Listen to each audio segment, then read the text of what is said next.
South Bank Centre to ask people's views about being asked their views.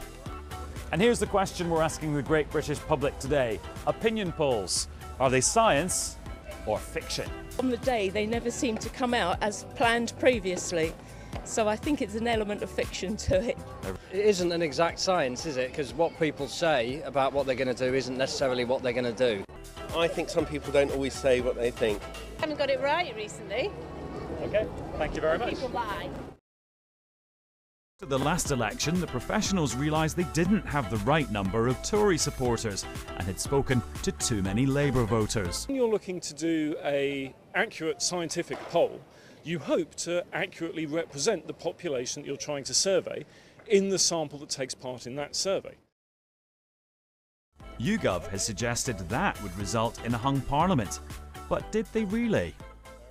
Based on the current polling, we produced a broad range of possible outcomes. Anything at the time was anything from 274 to 345 seats the Conservative might get. Now you need 326 for a majority, so at that time it was possible that a hung parliament could occur if there was an election that day.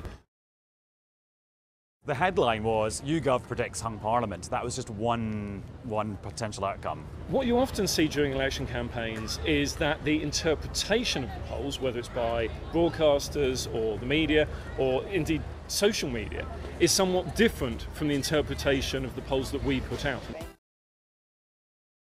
And why are different polling companies coming up with such different results? Usually you could come up with 4 or 5 reasons why pollsters are coming up with different numbers. We're all asking too many youngsters and people who won't vote at all. Maybe the politicians have a point. The polls are fascinating snapshots. You know, honestly, all of this navel-gazing tittle-tattle about polls, I find, frankly, a distraction. It's good for the media. I'm not sure it's great for the country. Ignored them since the last general election. Well, to be honest, I thought in 2015 we were heading for some sort of Labour, biggest party in a hung parliament. The exit poll came out at 10 o'clock and it kind of knocked the stuffing out. You weren't the only person. So I just completely ignore them now. Well, Andrew, there's only one poll that counts in any election campaign, as I'm sure you know from your long experience, and that's the one that takes place when people have actually cast their vote. Frankly, polls are overrated. I'm struck by people assuming there is there's 20% you're nervous now. Well, yeah, because I've seen, we saw the Trump election, we saw the referendum vote itself. We've seen polls get things wrong, so there are people assuming the result of the election. They absolutely shouldn't do it.